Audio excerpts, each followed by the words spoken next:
सत् श्रीमते रामचंद्राय नमः। ओम परमहंसा स्वादित चरणकमलचिन्मकरन्दाय भक्तजनमानस निवासाय श्रीरामचंद्राय नमः। वागीसा यस्य वदने लक्ष्मीर्यस्य च भक्ष्यसि यस्यास्ते हृदये संवित् तं नृसिंहमहं भजे। विश्वसर्ग विसर्गादि नवलक्षणलक्षितं श्रीकृष्णाख्यं परं धामं जगद्धाम नमामि तत्। प्रह्लाद नारद पराशर पुण्डरीक व्यासंबरीश शुक शौनक भीष्मदलभ्यं रुक्माङ्गदार्जुन वसिष्ठ विभीषणादीन् पुण्यानिमन् परम भागवतान् नमामि। स्वयंभू नारदः शम्भु कुमारो कपिलो मनु प्रह्लाद जनको भीष्म बलिर्वैयासकिर्वयं द्वादशैते विजानीमो धर्मं भागवतं भटा गुह्यं विशुद्धं दुर्बोधं यज्ञात्वा मृतमश्नुते। श्री सीतानाथ समारंभं श्रीरामानन्दार्य मध्यमम् अस्मदाचार्य पर्यन्तं वन्दे श्री गुरु परम्परां।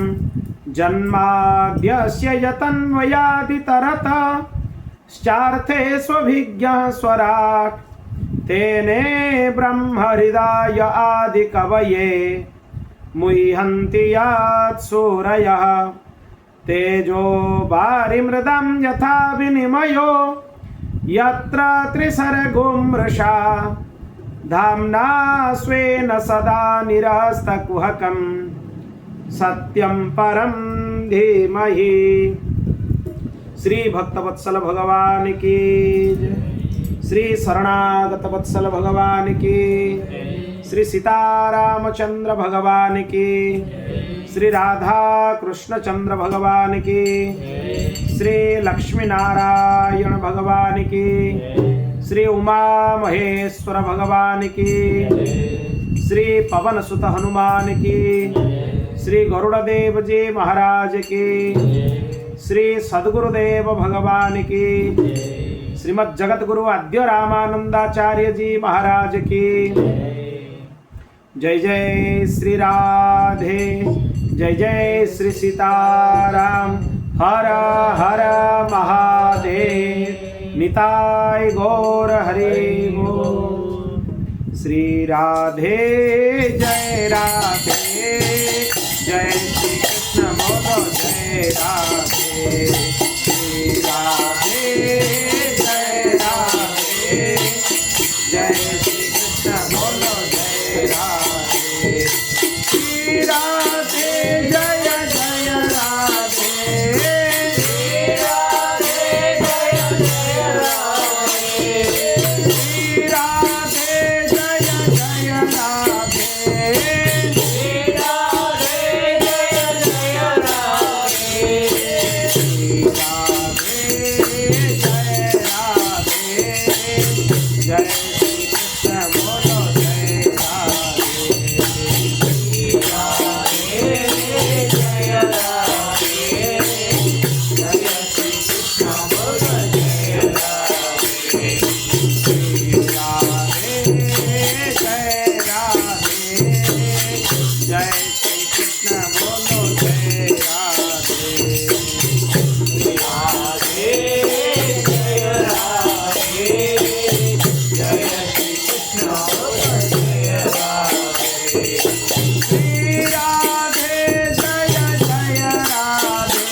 Jai Shri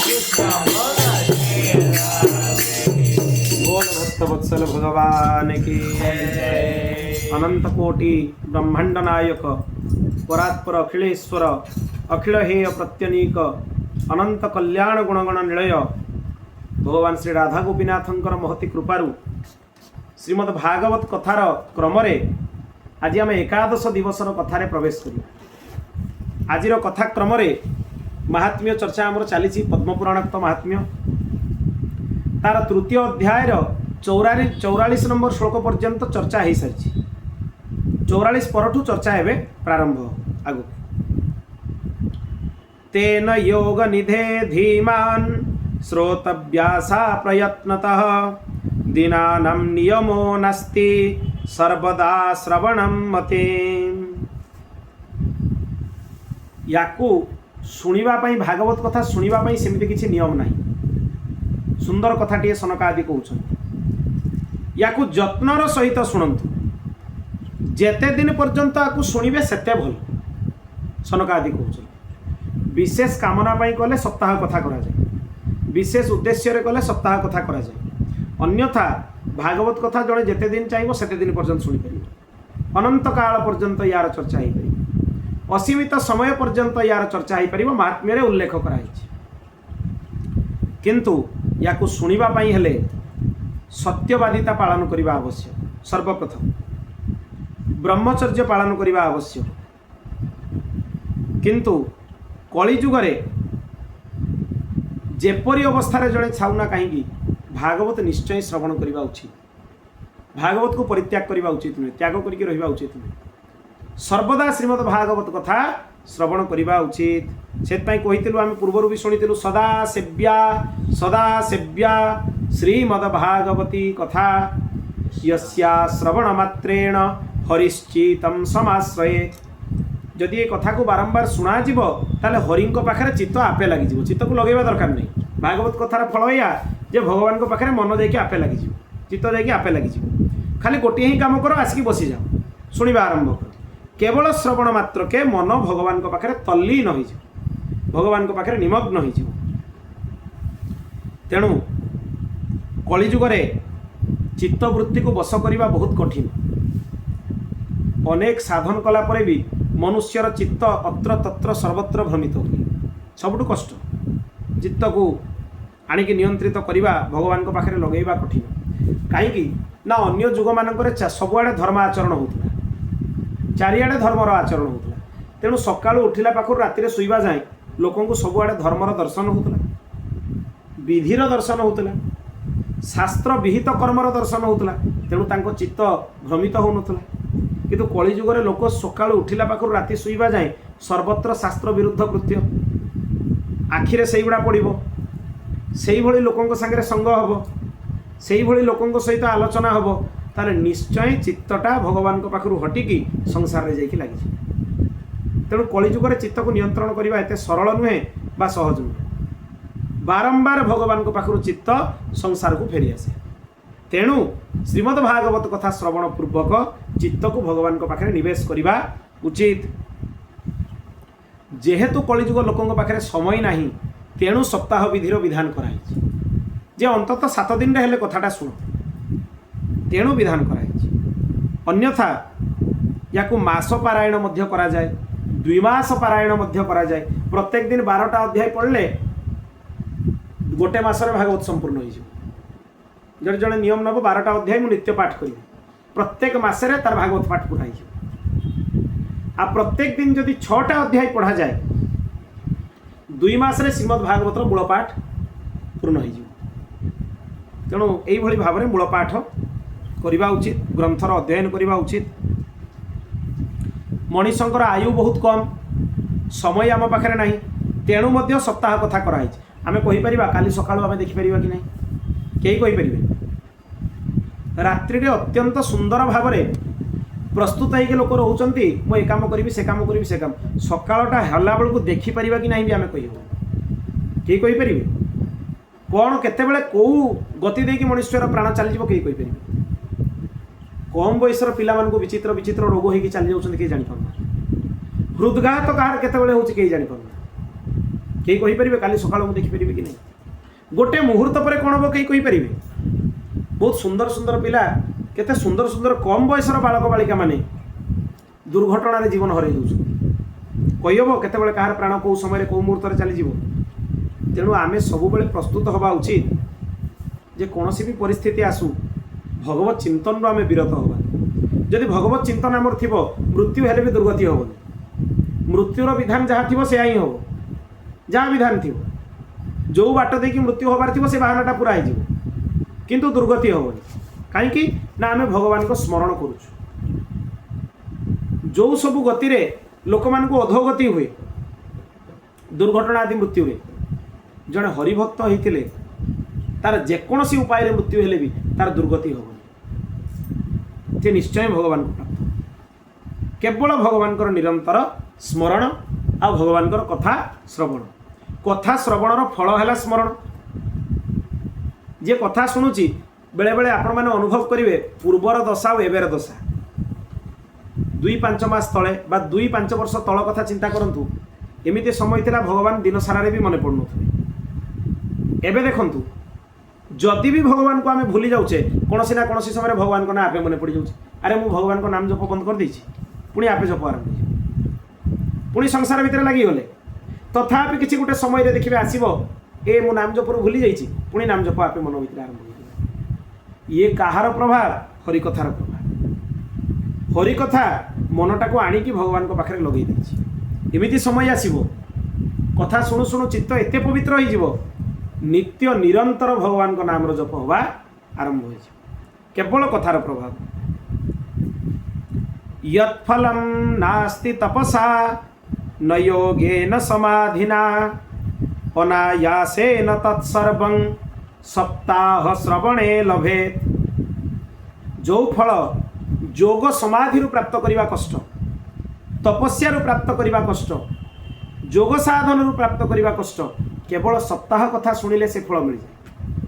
एते महिमामय ग्रंथ केवल सप्ताह कथा आउ किछि नहीं।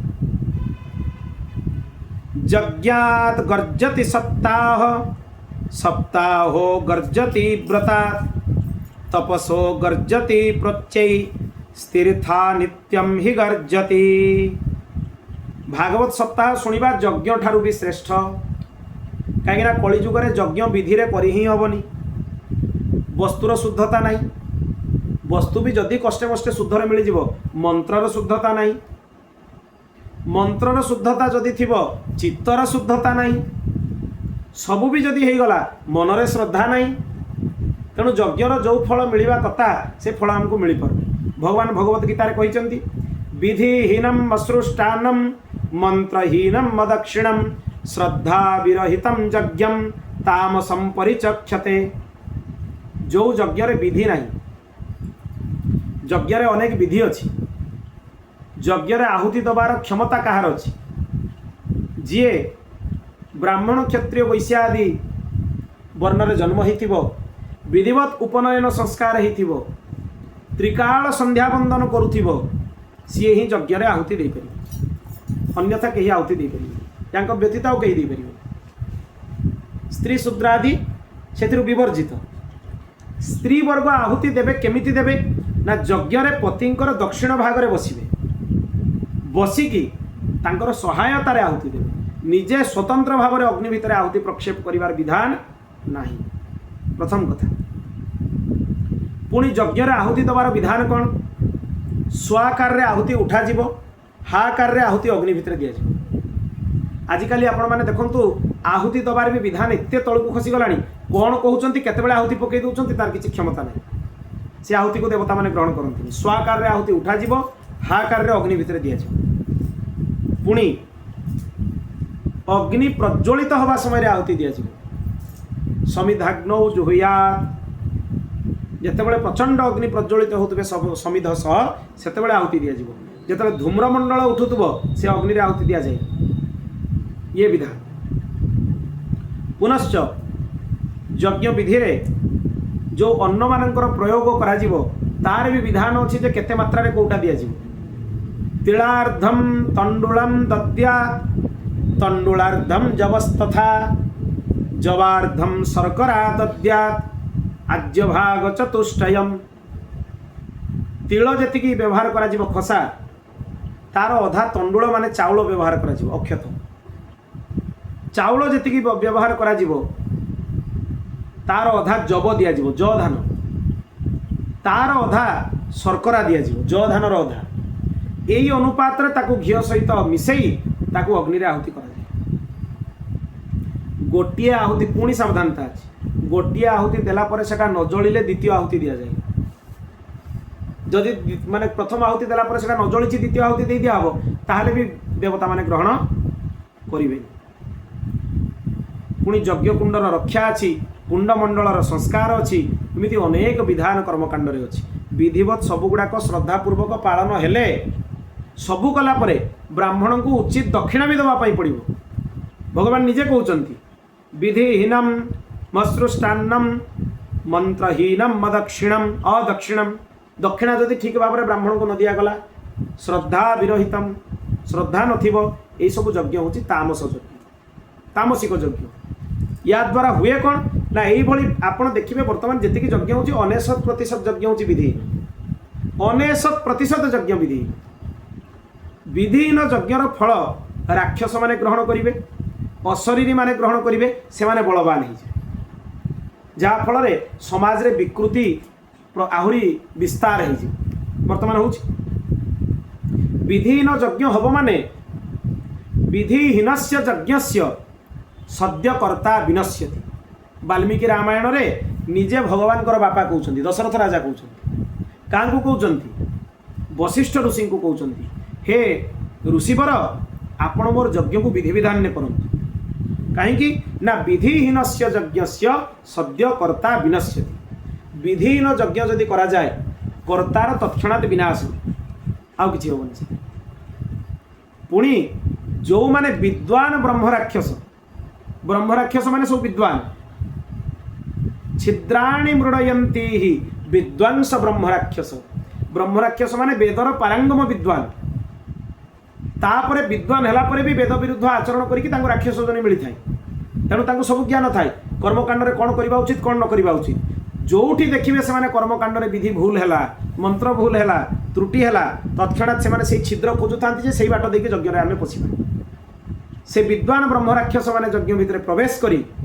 यज्ञर समस्त फल को हरण कर तार भाग को निजे ग्रहण कर तार यज्ञ केते सावधानता आवश्यक तेबे जाइए यज्ञ सफल हो पार किंतु श्रीमद् भागवत यज्ञ ठारू भी श्रेष्ठ व्रत ठारू मध्य श्रेष्ठ यार अर्थ यह नुहे यज्ञ परित्याग करदेवा उचित बिल्कुल से नुहे यज्ञ करवा उचित किंतु विधिवत करवा उचित अल्प हो आहुति संख्या अल्प हो स्वल्प सामग्री रे हो किंतु जेमिति विधि निर्देश कराई सेमिति विधि रे ही यज्ञ करा जिबा उचित व्रत ठारू मध्य श्रेष्ठ है श्रीमद् भागवत व्रत भी आम विधिवत आजिकल कर शरीर क्षमता ना कलिजुगे कलौ अन्नगत प्राण कलिजुगे प्राणटा अन्न उपर पर्यवेसित एमती आम अवस्था कहीं रही पारना व्रत जो दिन हम दिवाशयन कला माने व्रत नष्ट हो गला व्रत भंग हो जाए ताकू भी लोक मानि पारना व्रत कर दिवाशयन कर दिवाशयन हम माने व्रतर फल नष्ट जेकोसी व्रत विधिवत एकादशी व्रतर भी विधान भारी क्लिष्ट एकादशी व्रत दशमी रु आरंभ हुए दशमी दिन एकभुक्त रही पड़ो थरे खिया जाए अन्न बाकी समय फलाहार करा जाई परिबो तापरे दशमी रु व्रत आरंभ है एकादशी दिन निर्जल करि परिबो जदि शरीर क्षमता अछि नले जलरे करिबो नले फलरे करिबो फल माने फलाहार रे पुणी कौन जाए फलटा को ही फलाहार कह जाए जोगुड़ा को प्रस्तुत करके खिया जाए सेगुड़ा फलाहार रे जाएनी ताकू विकल्प भाव में लोक आजिकल तैयारी कर देइछन्ति फल माने फलाहार जो फल गछरु मिलुची पक्व फल ताकू खाइबा ही फलाहार तार विकल्प करके लोक आजिकल बहुत प्रकार जिनस तैयारी कर देइछन ताकू रोषेई करी खाइ दउछन से किंतु विधि नुहे विधि केवल फलाहार माने फल दुग्धाहार करि परिबो फलाहार करि परिबो ये होची व्रतर विधान पुणी दिवाशयन तो करबनी एकादशी रे एकादशी रो विधि कहूँ रात्रि शयन भी मना कौन रात्रि जागरण हुए एकादशी व्रतटा रात्रि जागरण करा जाए रात्रि रे चारिटा प्रहर रे समभ्यर्च जनार्दनम श्रीमद् भागवत लिखाई भगवान जनार्दन को शालग्राम भगवान को 4 प्रहर पंचामृत अभिषेक करा जाए 4 थर सहस्रार्चन करा जाए, तुलसी अर्चन करा जाए, आरती करा जाए, वंदापना करा जाए इत्यादि करिकी ता परवर्ती दिन द्वादशी तिथि आसीଯିव। द्वादशी रे पुणी स्नान करी भगवान को पुणी अर्चन पूजन जप इत्यादि नित्यकर्म करी पारण करवा उचित, भगवान को प्रसाद ग्रहण करवा उचित। ता भी ब्राह्मण मान को दान दे सारा पर अन्न आदि दान कर सारा पर तापर जाकि भक्षण करवा उचित, प्रसाद ग्रहण करवा उचित। पुणी पारणर भी विधान अलग अलग अच्छी। जी निर्जल व्रत करिवो से जल पीदेले ता व्रतर पारण हो जाए, जी जलरे व्रत करिवो से दुग्ध पीदेले ता व्रतर पारण हो जाए, जी दुग्धरे व्रत करिवो से फल खाईदेला माने ता व्रतर पारण हो जाए, जी फलाहार करिवो से अन्न खाईदेले ता व्रतर पारण हो जाए। तेणु पारणर विधि भी अलग अलग, को कौन जिनस खाई रही से अनुसार पारण हो।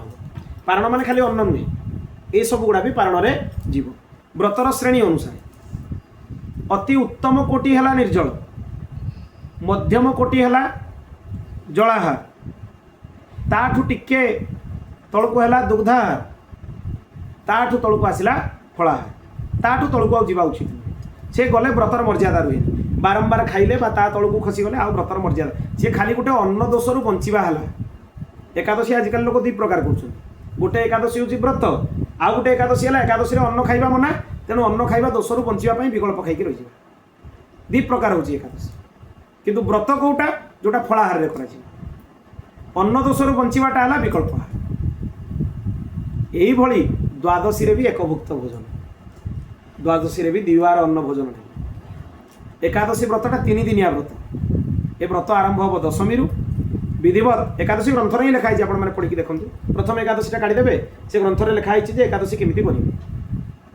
प्रथम आगे दशमी आरंभ करेंगे, दशमी मानवे, एकादशी मानवे, द्वादशी मानवे, तापर जाकि व्रत पूर्ण हो। से एक भी विस्तार दिखाई आपने पढ़ी देखिए, दशमी दिन 10टा जिनस मना, एकादशी दिन 11टा जिनस मना, द्वादशी दिन 12टा जिनस मना, यही कले जाकि व्रत हो। तेणु आम जो भी व्रत करुचे आम सब मन रखा उचित, बिल्कुल मन में अहंकार रखा उचित नुहे आम जो व्रत गुड़ा करुचे व्रत गुड़ा विधिवत करुचे। केवल भगवत शरणागति भगवान को चिंतन करके जुग धर्म अनुसार जहाँ पारुचे करुचे। तेणु व्रतर भी पूरा पूरा फल आमको मिल पारे, कहीं विधि ना टिके टिके विधिर उल्लंघन हो। तेणु विधिवत न होवा जो व्रतर पूर्ण फल लाभ हो पार। तापर कौन आसला पुणी तप। तपस्या क्या कहुए, काय क्लेशो ही तप, शरीर को कष्ट लगे ही तपस्या कहुए। कि आम शरीर को कष्ट देवाई प्रस्तुत नहीं, शरीर को सब शौकीन रखा, आराम रखा। जेहेतु शरीर को आम कष्ट दे पार, तेणु तपस्या आचरण भी आम देखिए पार। तेणु तपस्या भी श्रेष्ठ है श्रीमद् भागवत। ता माने नुहे जे तपस्या और व्रत आदि को परित्याग करवा, यथाशक्ति जहाँ हो करवा उचित, अन्यथा पाप ही केवल प्राप्त हुए। एकादशी व्रतटा ऑप्शनल नुहे, कले हम न कले हम। एकादशी व्रतटा कंपलसरी, 5 वर्ष बालक 90 वर्ष बुढ़ा पर्यंत एकादशी व्रत करने को बाध्य। एतिर ऑप्शन नहीं, न कले भी हम। 5 वर्ष अधिक है माने पिला एकादशी आरंभ कर 90 वर्ष पर्यंत। 90 वर्ष पर भी जदि सामर्थ्य अच्छी कर, जदि सामर्थ्य नहीं देह खराब है ताले न करा जाई न पारे। तीर्थ सेवन ठारू मध्य श्रीमद् भागवत हूँ श्रेष्ठ। केमिति श्रेष्ठ ना, तीर्थरे भी रहिबार गोटे मर्यादा थाए। अमर्यादित होइकि तीर्थरे रहिले, तीर्थटा वर्तमान होइगला कौन टूरिस्ट प्लेस, तेणु मर्यादा होनी। तीर्थरे कौ वस्त्र पिंधा जीव तार भी मर्यादा थाए, जदि से मर्यादा पालन न हो ताले भी अपराध हो। तीर्थरे चिंतन करिवो तार भी प्रभाव थाए, उल्टा पल्टा कथा जदि तीर्थरे रहिकि भाबिवो ताले भी अपराध हो। अन्य क्षेत्रे कृतम पापम तीर्थ क्षेत्रे विनश्यति, तीर्थ क्षेत्रे कृतम पापम वज्रलेपम भविष्य। अन्य जगार आम जो पाप करुचे गुड़ा तीर्थ को गले नष्ट हो जाए। आ तीर्थरे जो पाप गुड़ा जाइए करवा से वज्रलेप होगी लिखाई माने से गुड़ा लिभेई हम ना।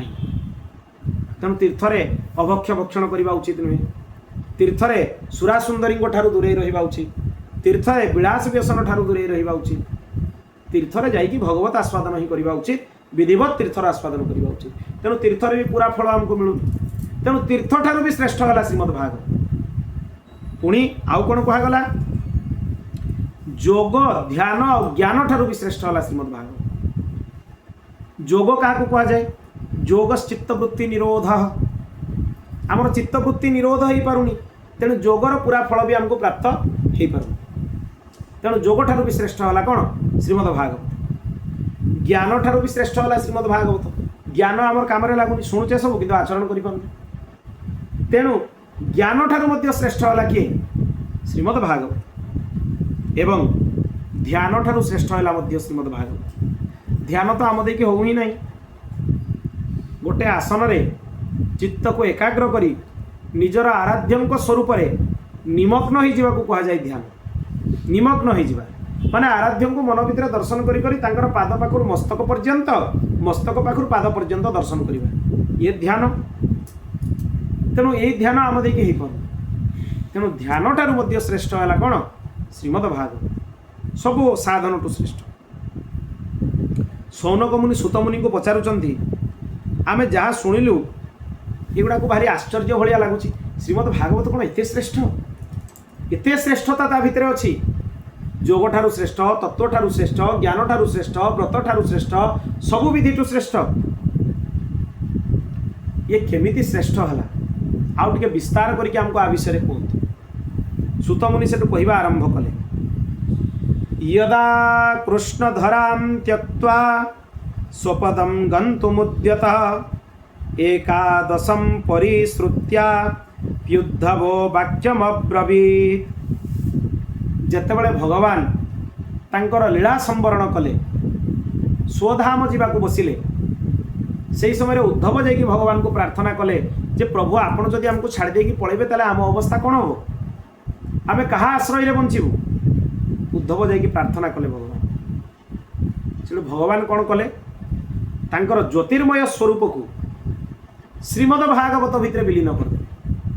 से कहले मु कुआडे छाड़ी जाऊँ, मु ए पार्थिव शरीर को त्याग करी, जदियो भगवान को शरीर पार्थिव नुहे, भगवान को शरीर चिदानंदमय, किंतु भगवान व्यवहारिक लीला करुले।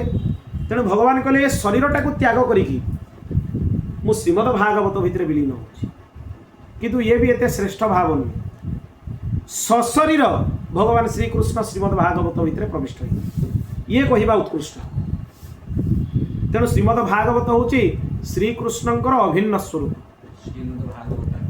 प्रत्यक्षम कृष्ण एव ही पूर्व भी चर्चा करूँ। श्रीमद् भागवताख्योयम प्रत्यक्षम कृष्ण एव ही स्वीकृतोऽसि मया नाथ मुक्त्यर्थम भवसागरात्।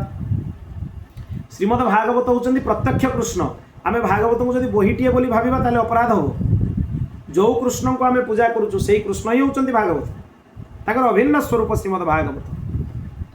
तेणु भगवान निजर स्वरूप को श्रीमद् भागवत भितरे प्रवेश करैले। स्वकीयं यद्भवत्तेज स्तच्च भागवते दधा तिरोधाय प्रविष्टोयम श्रीमद्भागवतार्णवम्। तिरोधाय प्रविष्टोयम श्रीमद्भागवतार्णवम्। श्रीमद्भागवत भितरे भगवान तिरोधान करी निजको प्रविष्ट करई देले। तेणु कौन कह जाए? तेनेयम वाङ्मयी मूर्ति प्रत्यक्षा वर्तते हरे। तेणु श्रीमद् भागवत हूँ भगवान शब्दमयी मूर्ति। शब्द रे भगवान मूर्ति तैयारी। सेवनात् श्रवणात् पाठात् दर्शनात् पापनाशिनी। या शुणिले पढ़िले आस्वादन कले पाप समूह कौन हो नष्ट हो। ये एते अद्भुत ग्रंथ। सप्ताह श्रवण जी करती ताकू सबुठु बड़ श्रेष्ठ धर्म बोली कह जाए। ताठू बड़ श्रेष्ठ धर्म आउ किछि नाही। दुख दारिद्र एगुड़ा को पाप को प्रक्षालन करने श्रीमद् भागवत टू भल उपाय भी आउ किछि नाही। तेणु यही भगवान को वैष्णवी माया कबलरू बंचिबा बहुत कष्ट। आमे निजे देखु, निज अवस्था देखु, केते थर आम चित्त विभ्रांत हो जाउछि। भगवान को मायारू केही मुक्त हो पारत। किंतु जी श्रीमद् भागवत ग्रंथर आश्रय नेबे से माने भगवान को मायारू मुक्त, सतत मुक्त। एते टिके भी संदेह नहीं। एमती सप्ताह श्रवणर कथा चली थाए से समय गोटे अद्भुत घटनाटीए घटिला, विचित्र घटनाटीए घटिला। सनकादि शुणाउचंती नारद आदि सब बड़ बड़ ऋषि मैंने बसुँच आम शुणु कौ ऋषि बसिक शुणुंट कथा ना भी सब शुणु पूर्व पर्याय कौन है भक्ति सुतौ तौ तरुणौ गृहीत्वा प्रेमैकरूपा सहसा विरासीत् श्रीकृष्ण गोविंद हरे मुरारे नाथेति नामा निमुहुर्वदन्ति। कौन है भक्ति सुतौ तौ तरुणौ गृहीत्वा भक्ति देवी जहाँकर दुख को दूर करने भागवत आयोजन होता सी तांकर दुई पुओ ज्ञान और वैराग्य को धरिकी से ज्ञान वैराग्य भी तरुण अवस्था को पलि आसिले आ वृद्ध अवस्था ना ये भागवत कथा तांको कान में जाइए पड़ला जय जयकार तांको कान में पड़ा आउ से माने वृद्ध होइकी नहांती से माने पुणी किशोर अवस्था को प्राप्त हो गले। यही अवस्था रे भक्ति देवी दुई पुओं को धरिकी भगवान को नाम उच्चारण करी करी कथास्थल रे आसिकी पहुँची गले। कौन नाम उच्चारण कले सेटा भी भागवत रे लिखा है। कौन नाम उच्चारण कले श्री कृष्ण गोविंद हरे मुरारे हे नाथ नारायण वासुदेव श्री कृष्ण गोविंद हरे मुरारे हे नाथ नारायण वासुदेव हे नाथ नारायण वासुदेव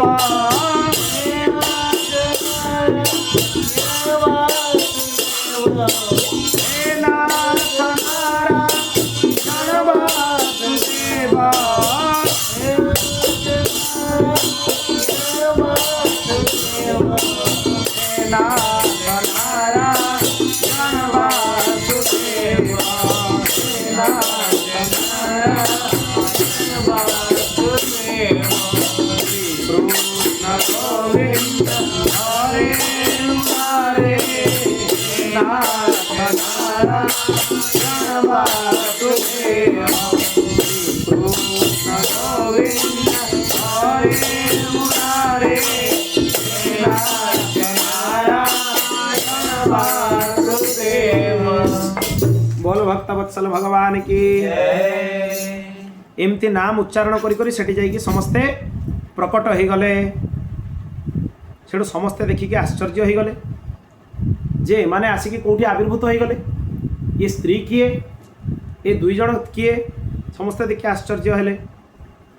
सेठू सनकादि कहले ये होचंती भक्ति ये हेले ज्ञान आउ ये हेले तांकर पुओ वैराग्य ज्ञान वैराग्य हेले भक्ति देवींकर पुओ सब जाइए कथास्थल में पहुँची गले। सेठू भक्ति देवी पचारे मु बसबी कौटी कथा कौटी शुणिबी बसिकी सनकादि तांको गोटे बढ़िया जगह देले कौटी जाइए बस भक्ते सुगोविंद स्वरूप कर्त्री प्रेमैक धर्त्री भवरोगहंत्री सात्वं च तिष्ठा स्वसुधैर्य संश्रया निरन्तरं वै स्नवमानसानि। हे भक्ति तुम्हें भगवान को स्वरूप भक्त मान को प्रदान करि थाओ। बिना भक्ति रे गोविंदंकर स्वरूप क्या मिल कि कहीं गोविंदंकर स्वरूप पाई परिबेनी। तुम्हें संसार रोगरु समस्त को मुक्त करि थाओ संसार रोग को नष्ट करि थाओ। आउ कौन करि थाओ तुम्हें विष्णु भक्त मान हृदय रे निवास करि थाओ। तेणु तुम्हें एठी जेतिकी भक्त बसचंती तांको हृदय रे बस आसन धरिकी आउ कोठी बसिबा दरकार नहीं। जो माने श्रोता तांको हृदय रे आसन ग्रहण करिकी बस देले जाइकी से माने धन्य होई जिवे से माने हरि कथा सुनिबार लाभ तांको प्राप्त हबो। एवं तुम्हें जदि भक्त मान हृदय रे बसिब ताले कलिजुगर दोष भक्त मान को स्पर्श करि परिबो। भक्ति जहाँ को मिल जाव कलिजुग ताको स्पर्श करि परिबोनी केमितिका पद्मपत्र अमीवाम्भसा पद्मपत्रटा पानी भितर थाए किंतु पानी पद्मपत्र रे रुहेनी ढल ढल हुए देखछ ना नहीं पानीटा जो पड़ो पद्मपत्र गड़ी जाए से पानी भितर रहिले भी पानी ता देहरे लागुनी सेमती भक्तटे संसार भितर रहिले भी जदि भक्ति ता हृदय रे निवास करिवे ताले कलिजुग ताको स्पर्श करि परिबो नाही कौन सी प्रकार स्पर्श करि परिबो। सकल भुवन मध्ये निर्धनास्तेऽपि धन्या निवसति हृदि येषां श्रीहरेर भक्तिरेका हरिरपि निज लोकं सर्वथा तो विहाय प्रविशति हृदि तेषां भक्ति सूत्रोपनब्ध। केते अद्भुत कथाटिए कहले सकल भुवन मध्ये संपूर्ण जगत भितरे निर्धनास्तेऽपि धन्या जा पाखरे धन नहीं आमे निर्धन बोली कहूचे से माने भी धन्य। कौन पाई धन्य ना भौतिक धन तो तांको पाखरे नहीं किंतु भक्ति रूपक धन तांको पाखरे अछि। आ भक्तिटा होची गोटे सूता भक्ति रूपक सूतारे भगवान बांधी कि तांको पाखरे अछंती। भक्ति सूत्रोपनद्ध भक्तिटा होची सूत्र सूतारे भगवान बांधी कि भक्त पाखरे रहिचंती। तेणु निर्धनास्तेऽपि धन्या निर्धन माने भी धन्य जा पाखरे भौतिक धन नहीं किंतु भगवान तांको पाखरे बंधा पड़िचंती। कहा पाई भक्ति पाई। निवसति हृदय येषां श्री हरेर भक्ति रेखा तांको हृदय भितरे हरिंकर भक्ति निवास करुची। भक्तिंकर महिमा केते बा कहा जाई परिबो जेते कहले भी भक्तिंकर महिमा कम। भक्तिंकर महिमा को चेष्टा करिकि भी कहीं विस्तार रे वर्णना करि परिबेनी। बोल भक्त वत्सल भगवान की। इति श्री पद्म पुराणे उत्तरखंडे श्रीमद् भागवत महात्म्ये भक्ति कष्ट निवर्तनम नाम तृतीय अध्याय। एठी तृतीय अध्याय रे कथा पूर्ण हला। आगामी पर्याय रे आमे चतुर्थ अध्याय पाखरु कथा पुणी प्रारंभ करिबा। गोकर्ण उपाख्यान कथा प्रारंभ हबो। श्रीमद् भागवतर मूल पाठ आरंभ करिबा पई चिंतन करुथली मु। तेणु मूल पाठ आरंभ होला माने आपण माने ग्रंथ सहित मध्य मूल पाठ करि परिबे। नित्य जदि 6 अध्याय पढ़ी की कर दिया जाए ताले समस्त को उपलब्ध हो 6टा अध्याय मूल ग्रंथ मूल संस्कृत मूल भागवत। तेणु जी चाहिए मूल पाठ मध्य भागवतर से स्वर सहित से श्लोक मान क्रम सहित मूल पाठ मध्य करि परिबे। ये भगवत संकल्प भगवान को चरण रे मु निवेदन करुची। तेणु आजिर कथा प्रसंग को भगवान को चरण रे निवेदन करुची। हरि शरणं हरि शरणं हरि शरणं हरि शरणं हरि शरणं हरि शरणं हरि शरणं हरि शरणं हरि शरणं हरि शरणं हरि शरणं हरि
बोल भक्तवत्सल भगवान की श्री श्री कृष्णचंद्र भगवान की ओम पूर्णमदः पूर्णमिदं पूर्णात् पूर्णमुदच्यते पूर्णस्य पूर्णमादाय पूर्णमेवावशिष्यते।